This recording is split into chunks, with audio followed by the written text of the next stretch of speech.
Meio-dia em ponto, J1 está entrando no ar nesse momento, fazem 24 graus, tempo seco. Ontem, algumas gotas de chuva chegaram a cair aqui em Lusiânia, mas quase não molhou o chão. Quem mora por aqui ficou só na expectativa mesmo. E a previsão é de que o clima continue seco e a umidade relativa do ar chega a níveis quase de deserto por aqui, ficando a menos de 20%. A gente vai falar sobre isso nesta edição. E tem muita notícia e prestação de serviço. Na edição de hoje a gente vai falar sobre a Lei Maria da Penha, que completa 12 anos. Aqui no estúdio vamos conversar com a delegada da mulher aqui de Lusiânia para tirar as dúvidas que você tiver sobre o assunto. Você pode mandar sua pergunta pelo WhatsApp no 984424000. E você vai ver ainda: homem é morto no Jardim Gá. Este é o terceiro assassinato em menos de 3 dias na região. Em Cristalina, homem foi preso suspeito de estupro. Bebê que morreu em acidente em Ponte de Valparaíso é enterrado no Gama. Polícia identifica autor das agressões e ameaças feitas contra uma professora da UNB. E hoje tem a segunda reportagem da série Tempos Difíceis. Dizem que um bom fotógrafo precisa ter sensibilidade para ver as coisas de um ângulo diferente. E foi assim, em meio à dificuldade, que o Marcos enxergou uma oportunidade e descobriu o talento para as fotos. Você vai conhecer mais uma história de quem venceu em tempos difíceis.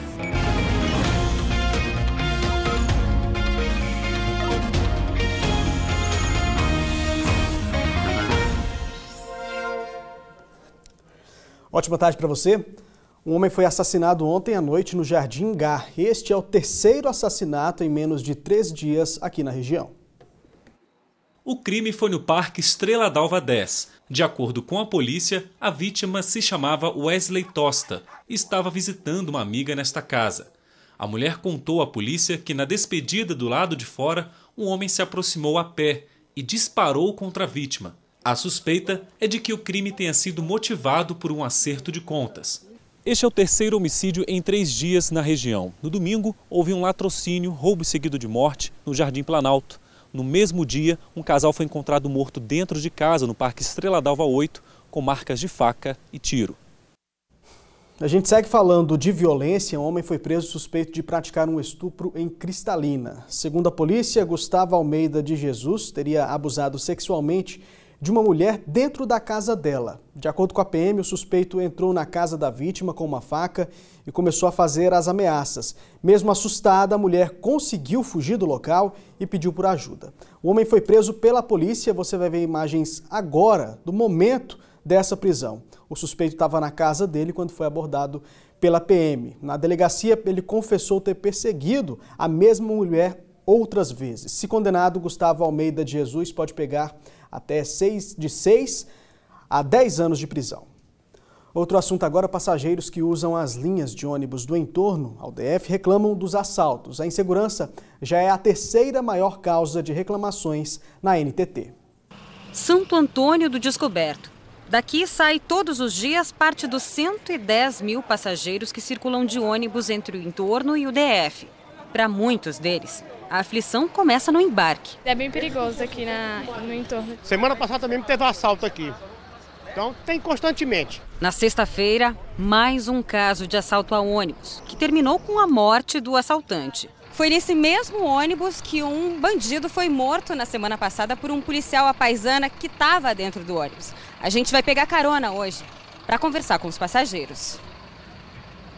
Muitos me contaram que já foram assaltados, alguns mais de uma vez. 2 vezes. Levaram tudo, a bolsa de todo mundo, mochila, bolsa, o dinheiro do cobrador. Foi bem tenso, mas graças a Deus não levaram nada meu, porque foram pegando o pessoal aqui da frente.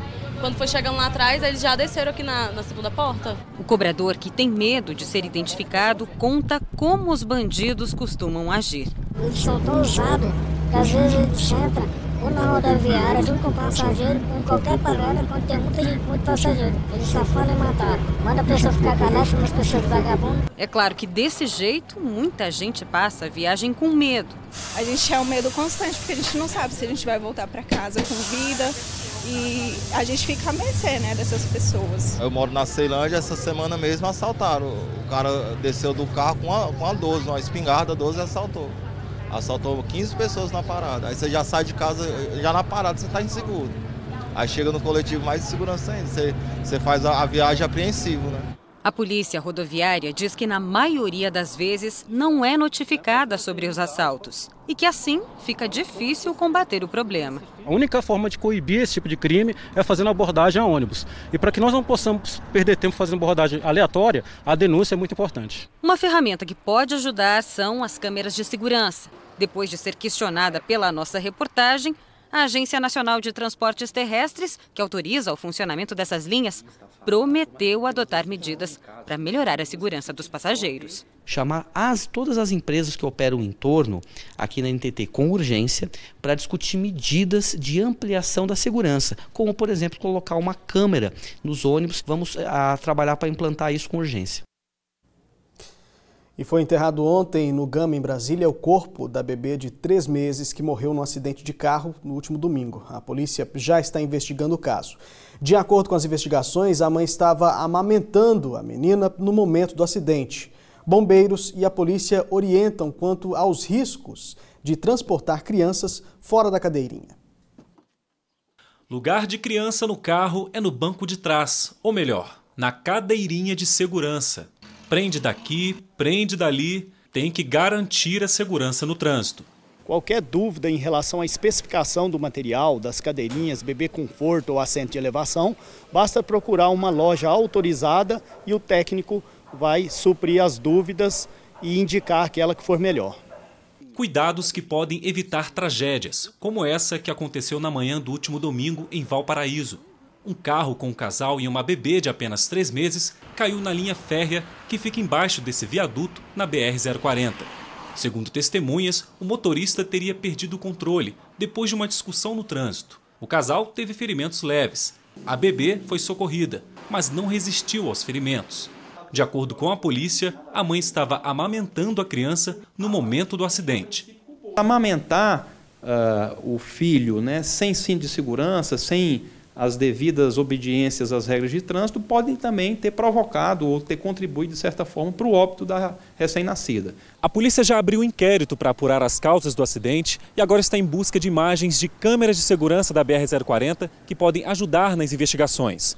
A família, testemunhas e também as equipes de socorro devem ser ouvidas ainda esta semana. A gente precisa saber se de fato ocorreu, como foi colocado numa das versões, no caso da família ter sido fechada por um segundo automóvel, e se de fato isso ocorreu e esse acidente foi provocado, foi intencional, esse segundo motorista que fechou o primeiro veículo, o veículo acidentado, pode responder até por homicídio doloso.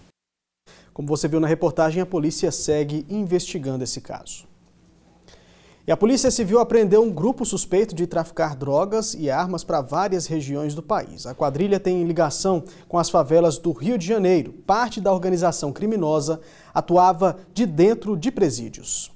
Foram apreendidos computadores, impressoras, celulares, relógios, armamento pesado, munição.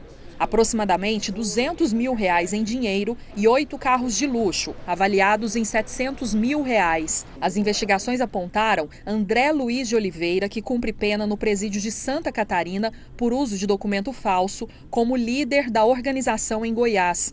Foram cumpridos 6 mandados de prisão temporária e 16 de busca e apreensão em Goiás, Mato Grosso e Santa Catarina. A principal atividade da quadrilha é o tráfico de drogas e o tráfico de armas. A gente conseguiu verificar que pelo menos 2 favelas do Rio são abastecidas por essa organização criminosa. Segundo a polícia, todos são integrantes de uma das maiores facções criminosas do Brasil e seriam responsáveis por 20% dos homicídios registrados no ano passado aqui em Goiânia. No estado de Goiás, hoje, a maioria dos homicídios é justamente de bandidos, eliminando bandidos pela disputa do mercado de drogas ou pelo recebimento de dívidas não pagas. Nós não conseguimos contato com a defesa dos suspeitos mostrados na reportagem. Está na hora da sua participação aqui no J1. Vamos dar uma olhada na tela para ver o que chegou para a gente pelo WhatsApp.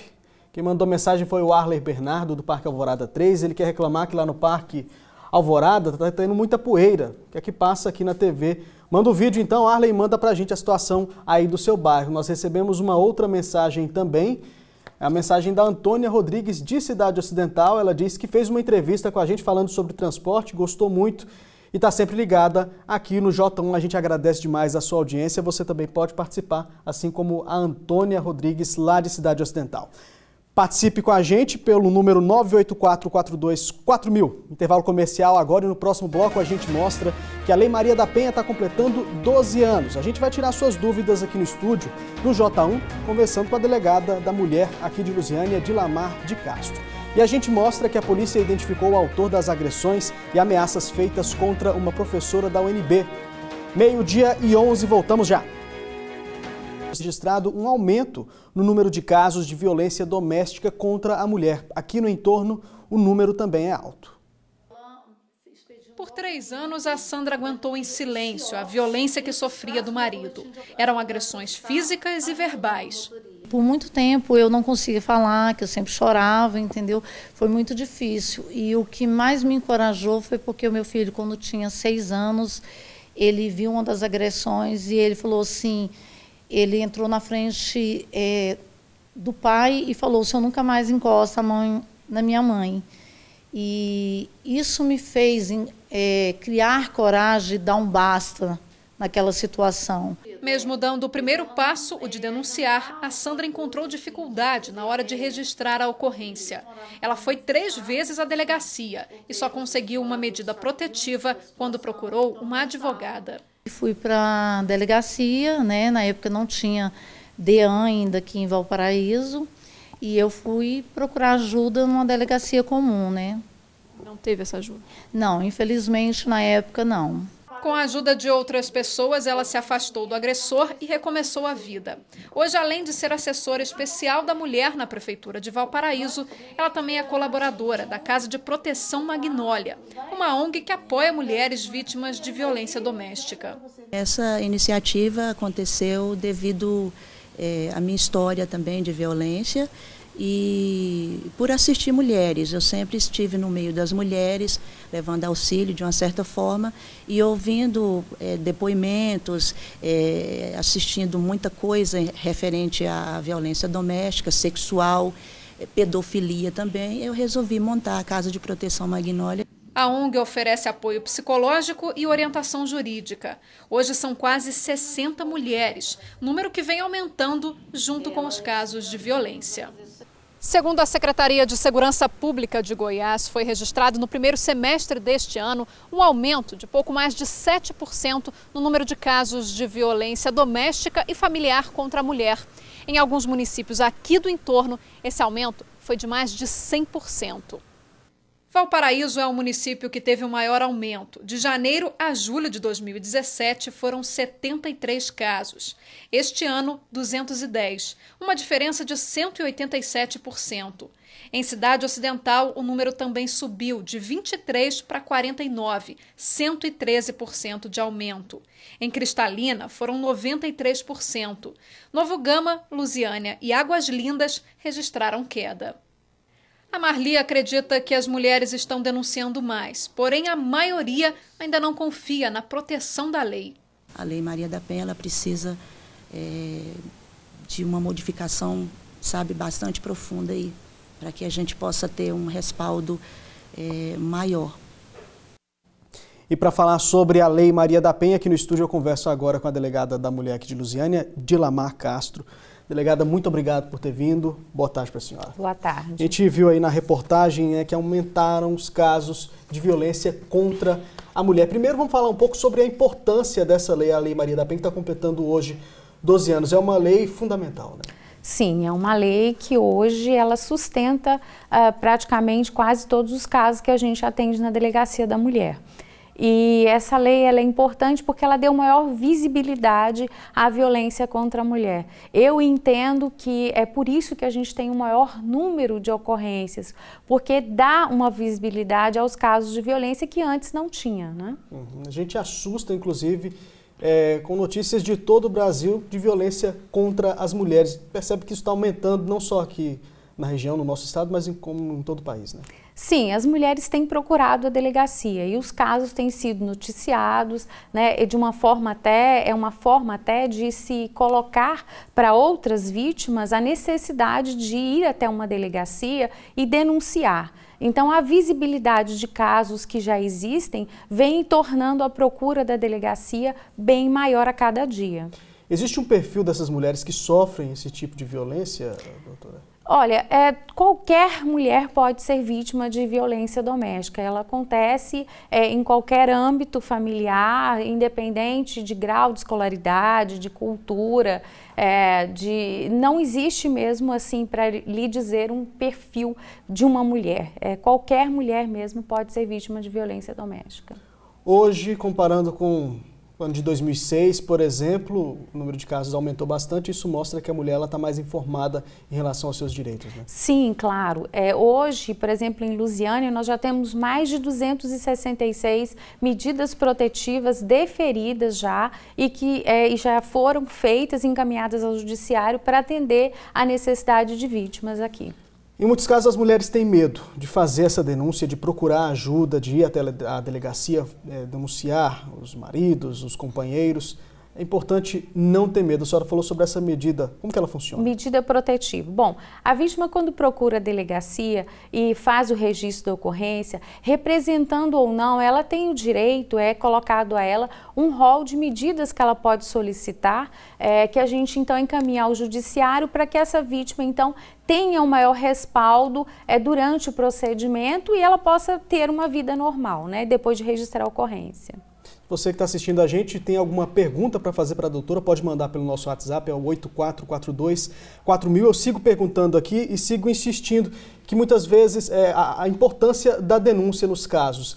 A mulher, essa proteção, ela funciona como? A polícia, ela dá um auxílio nessa casa? Como é que funciona? Bom, o que acontece? A vítima, quando registra a ocorrência, uma das necessidades mais imediatas é o afastamento do autor do fato, né? Uhum. Então, isso a gente solicita via medida protetiva ao juiz. E esse autor vai ser, posteriormente à definição dessa medida protetiva, comunicado a ele que ele não pode, então, procurar essa mulher. E a partir de abril, se tornou lei, o descumprimento da medida protetiva passa a ser passível é um crime também. Então, esse autor também que descumpre a medida protetiva já deferida a essa vítima, volta a importunar a vítima, mesmo sendo cientificado da medida protetiva, ele pode ser preso até em flagrante delito.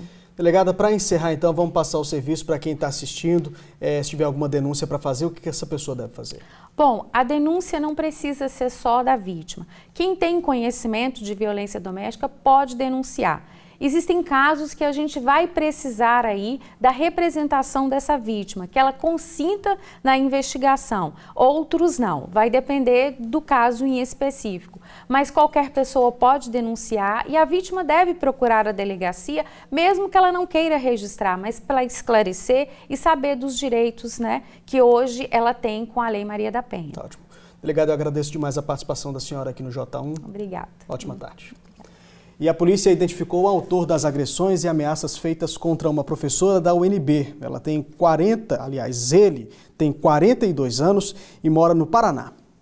A polícia afirma que o agressor publicou várias mensagens ofensivas no site de um instituto criado pela professora Débora Diniz, da UNB. Ela é pesquisadora e ativista, conhecida defensora dos direitos das mulheres e do aborto. O conteúdo das ameaças foram ofensas à honra da professora, com palavras de baixo calão, coisas realmente muito agressivas, e ameaças à sua vida, no sentido de que pessoas que têm o posicionamento como ela deveriam morrer, deveriam sangrar até a morte. De acordo com as investigações, o homem de 42 anos vive com a mãe em São José dos Pinhais, no Paraná.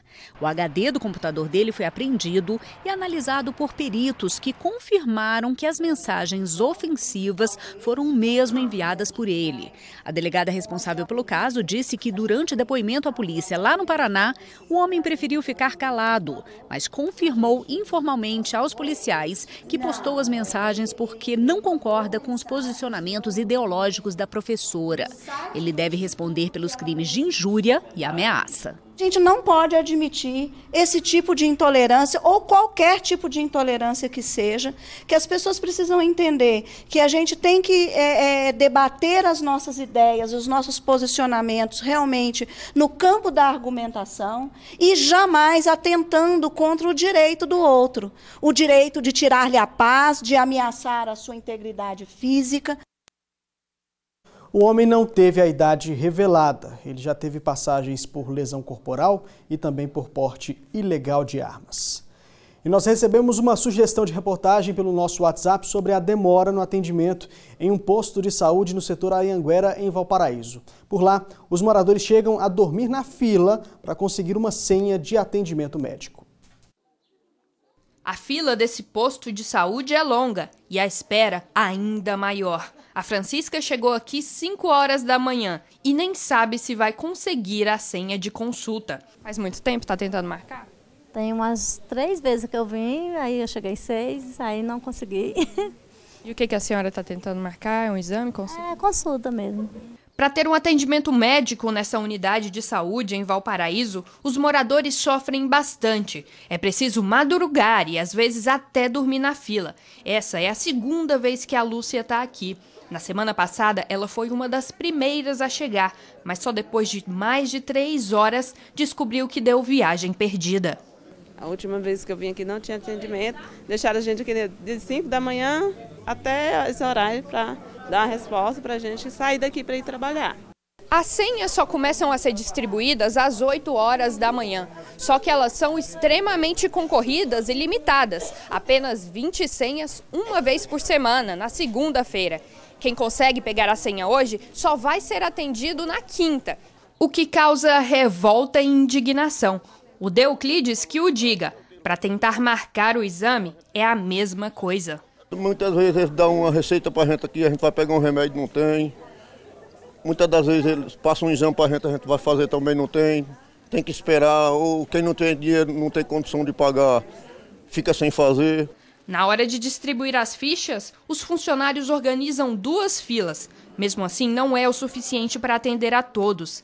Infelizmente, não foi dessa vez para Marina. Ela não chegou tão cedo. O jeito vai ser voltar só semana que vem. Na próxima segunda-feira, que só marca só segunda-feira as consultas.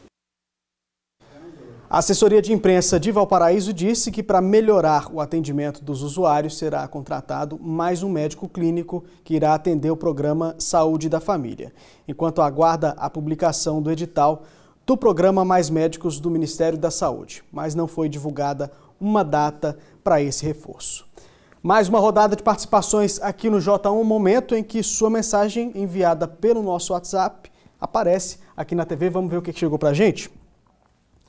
A Regiane Martins, de Águas Lindas, ela quer ver com a gente se tem como fazer uma reportagem sobre aquele hospital que já tem mais de 15 anos, que está acabado por lá e quanto podia estar salvando muita gente, está parado. A gente já mostrou esse hospital aqui, inclusive. Manda foto para a gente também, que a gente mostra de novo e vai atrás de uma resposta em relação a isso.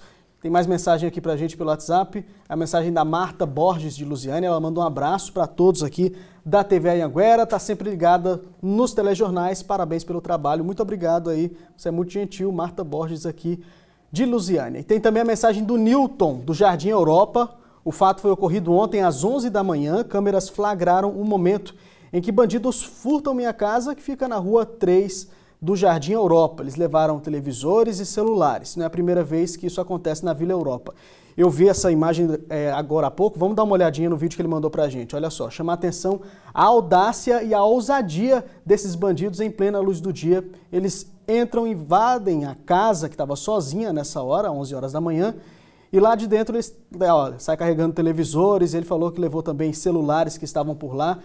O Newton, que é o morador, foi até a polícia e já registrou boletim de ocorrência. Ele falou que isso aí acontece muito por lá, já aconteceu várias vezes no bairro. A Laurita Queiroz, setor Fumal, obrigado por fazer a reportagem na praça, que já está iluminada. E a Carla de Lusiânia, ela fala também sobre a violência contra a mulher, que está cada vez maior. E olha só, a gente mostrou aqui no J1 a situação de uma praça lá no Morro da Farinha, aqui em Lusiânia, que estava num escuro só. A reclamação foi mostrada depois que nós recebemos uma mensagem pelo WhatsApp. A SMDU mandou uma nota pra gente dizendo o seguinte, que a praça tá sem iluminação, tá no escuro daquele jeito, porque os cabos elétricos foram furtados. A secretaria informou ainda que a reposição desses cabos, olha só, a praça tá escura desse jeito aí, ó. A secretaria informou que a reposição dos cabos deve ser feita, só que não deu um prazo de quando isso vai acontecer. Infelizmente, enquanto isso, os moradores seguem no escuro por lá. E acompanhe depois dos comerciais. Calor e baixa umidade do ar aumentam as vendas de umidificadores aqui em Lusiânia. E com esse calorão tem muita gente que tem escolhido o horário da noite para praticar exercícios físicos.